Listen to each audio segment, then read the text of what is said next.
আমাদের chief অ্যাডভাইজারের Japan সফরের আজকে দ্বিতীয় দিন, খুবই ইম্পর্টেন্ট দিন। সকালে আপনি জানেন যে চিফ অ্যাডভাইজার নিকেই ফোরামে 30th নিকেই ফোরামে কথা বলেছেন। উনি এশিয়ার যে ক্রাইসিসগুলো, পিস বিল্ডিং, এগুলো সবকিছু নিয়ে উনি আলোকপাত করেছেন। ওই স্পিচটা আমরা আপনাদের সাথে শেয়ার করেছি। আর এর পরপরই যেটা হয়েছে যে মাহাথির মোহাম্মদের সাথে ওনার একটা বায়োলেটারাল মিটিং ছিল। মাহাথির মোহাম্মদ জানেন আগামী এই জুলাইয়ের 10 তারিখে 100 বছরে পড়ছেন। উনি আগেই তাকে অভিনন্দন জানিয়েছেন, আগাম হ্যাপি বার্থডে জানিয়েছেন। তো তারা দুইজনে মিলে দেশের, বাংলাদেশের এই যে অভূতপূর্ব যেই একটা আপরাইজিং হলো, গণ অভ্যুত্থান, সেগুলো নিয়ে আলাপ করেছেন। বাংলাদেশি মানুষের যে পুরো পৃথিবী জুড়ে যে তারা সুনামের সাথে বিভিন্ন জায়গায় কাজ করছেন, সেগুলো নিয়ে কথা হয়েছে। এবং বাংলাদেশ যে আসিয়ানের মেম্বারশিপের জন্য আমরা যে চেষ্টা করছি, প্রফেসর ইউনূস তাকে আন্তরিকভাবে অনুরোধ করেছেন যে উনি যাতে এই বিষয়টা দেখেন এবং উনি যেন উনার যে স্ট্যাচার, উনার যে সুনাম, সেটাকে ইউজ করে বাংলাদেশের হয়ে কথা বলেন। উনি বাংলাদেশের বিষয়ে খুবই, এবং বাংলাদেশকে ইনভাইট করেছেন, মাহাথির মোহাম্মদকে বাংলাদেশে ভিজিট করার জন্য ইনভাইট করেছেন। মাহাথির মোহাম্মদ এখনো স্ট্রং আছেন। মাহাথির মোহাম্মদ বলেছেন যে উনি বাংলাদেশের সারা জীবন বাংলাদেশের ফ্রেন্ড থাকবেন এবং বাংলাদেশের এই যে আসিয়ানের বিষয়টা দেখবেন। রোহিঙ্গা ক্রাইসিস নিয়েও মিটিং হয়েছে, আলাপ হয়েছে, অন্যান্য অনেক বিষয় নিয়ে আলাপ হয়েছে। আর শেষে উনি জাপানে এসছেন, এই নিকে ফোরামে এসছেন। আর আর আজকে যেটা সবচেয়ে বড় আকর্ষণ ছিল সেটা হচ্ছে যে বাংলাদেশের জাপানের যে হিউম্যান রিসোর্সের উপরে একটা সেমিনার। সেই সেমিনারটা মূলত জাপানে, আপনি জানেন যে ম্যাসিভ ওয়ার্কারের শর্টেজ, জাপান ওয়ার্কার পাচ্ছে না অনেক জায়গায়। তারা যেটা ওদের প্রজেকশন করেছে যে তারা এই জাস্ট আগামী 5 বছরেই তাদের 8.2 মিলিয়ন ওয়ার্কার লাগবে, এবং যেটা 2040 পর্যন্ত লাগবে 11 মিলিয়ন। তো এই যে এত বিশাল সংখ্যক যে ওয়ার্কার, ওরা কোথায় পাবে?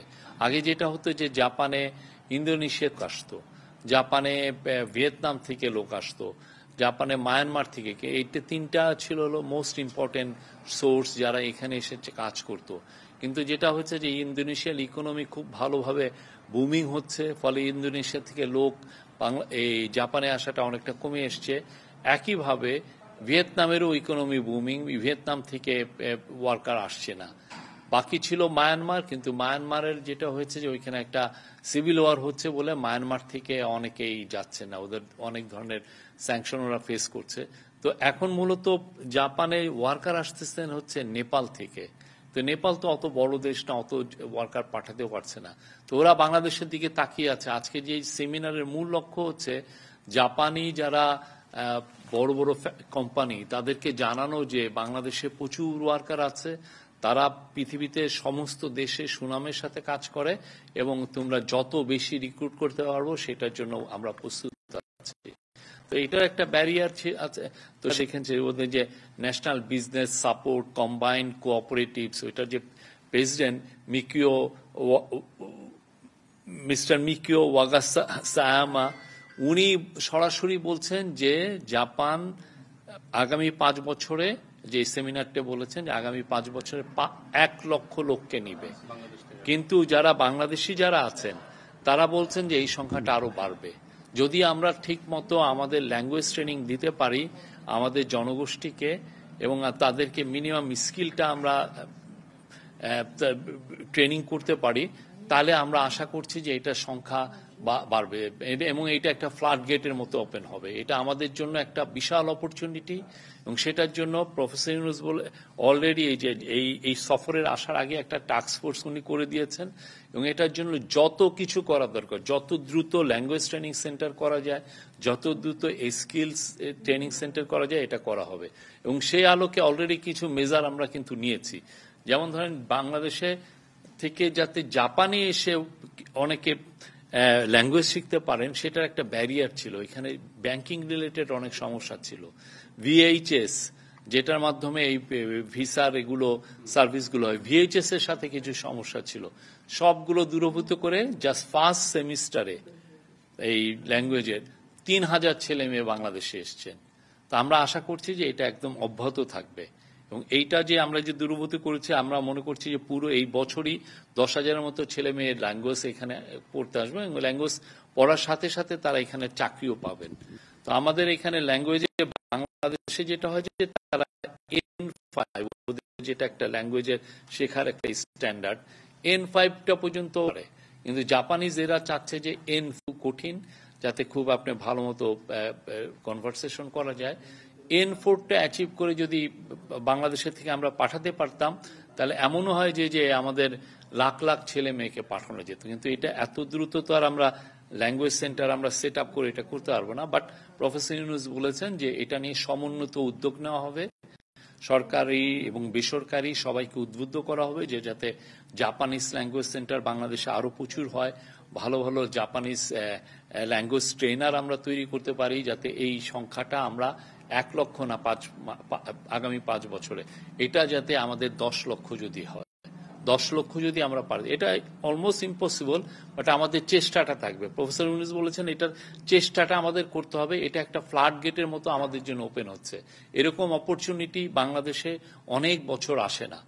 হ্যাঁ, এই অপরচুনিটিকে আমাদেরকে, আর আপনারা দেখেছেন আজকে সেমিনারে, পুরো সেমিনারের কোনোটা রুমের একটা চেয়ার পর্যন্ত খালি ছিল না। জাপানিজ যারা ইনভেস্টর, যারা কোম্পানিগুলো, যারা সত্যিকার ওয়ার্কার যাদের দরকার, পুরোটা প্যাক ছিল, তারা এসেছিলেন। সাথে যারা বাংলাদেশের যারা কিছু কিছু এখানে অনেক দিন ধরে এইখানে আছেন, তারাও ছিলেন। তারা ওইখানে, তাদের মধ্যে আজকে যে আপনারা দেখেছেন যে 2টা এমওইউ হয়েছে।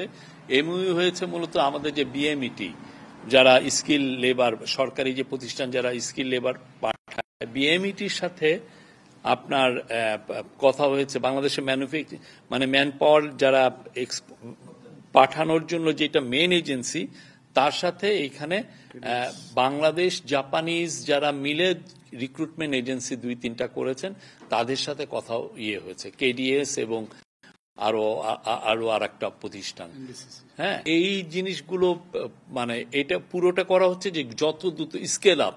আমাদের যেটা আছে বাংলাদেশের যে জাপানি ট্রেনিং সেন্টার নাই তা না, আছে, কিন্তু তারা যে পরিমাণ স্টুডেন্টকে ট্রেনিং দিতে পারছে সেটা আসলে হচ্ছে আমাদের যে চাহিদার তুলনায় এটা খুবই কম। এবং আমরা দেখছি ওই যে ওইখানে একটা ইয়েতে আসছি যে 3,000, আরেকজন প্রতিষ্ঠানের মালিক বললেন যে 3,000 স্কিল লেবার বাংলাদেশের থেকে নেবেন। আর আমার 3,000 স্কিল লেবার দিতে হলে তার ওই যে জাপানের যেটা মেন ইস্যু, ল্যাঙ্গুয়েজটা আমি 3,000 লোককে খুব দ্রুত ল্যাঙ্গুয়েজ শেখাতে পারবো কিনা, সেটা একটা ইস্যু। তো সেই জন্য প্রফেসর ইউনূস দেশে ফিরে এটা নিয়ে আরো সমন্বিত উদ্যোগ নেবেন, এবং আমরা আশা করছি আগামী বছরগুলো জাপান হবে বাংলাদেশের one of the most important man power market. এটা বিনিয়োগের উপরে, এটা পরে কালকে সম্ভবত এটা কথাবার্তা হবে। বিনিয়োগের মিটিংটা আজকে হয়নি, এটা হচ্ছে ইয়ের উপরে মিটিং হয়েছে, ম্যান পাওয়ারের উপর মিটিং হয়েছে।